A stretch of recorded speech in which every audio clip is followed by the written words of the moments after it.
Have you ever wondered what the universe sounds like? I know. Sound doesn't exist in space because there's no air for sound waves to move through.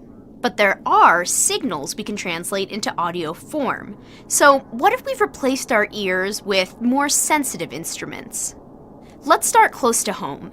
Thousands of kilometers above Earth's surface sit two rings of charged particles called the Van Allen radiation belts.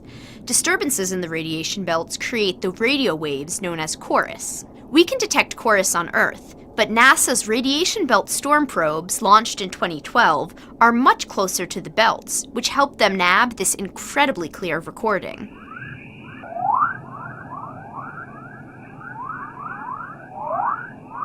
Chorus isn't the only sound in our solar system. The sun also makes a lot of noise. Bursts of energy called solar flares produce radio signals that reach Earth. Here's a flare signal recorded earlier this year by amateur astronomer Thomas Ashcraft.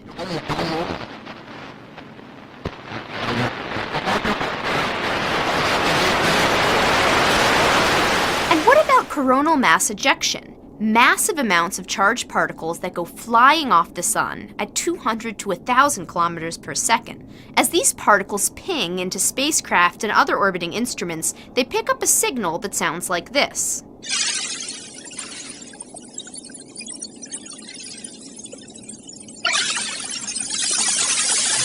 Another way to listen to the universe is to turn visuals into audio. For example, the twinkle of distant stars can be translated from light waves to sound waves. Take a listen.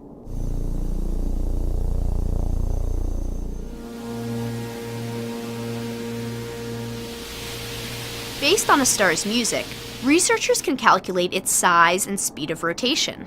And if we want to know what the early universe sounded like, we've got the Planck Space Observatory, which created the most accurate map ever of the light left over from the Big Bang, known as the cosmic microwave background. Physicist John Kramer of the University of Washington turned all that data into audio files. These clips compress the first 760,000 years of the universe into seconds.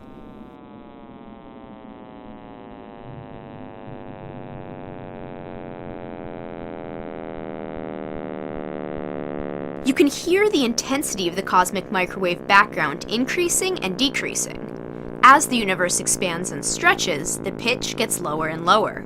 So as you can see, here, even without sound waves, our universe is a pretty noisy place. For Scientific American's Instant Egghead, I'm Sophie Bushwick.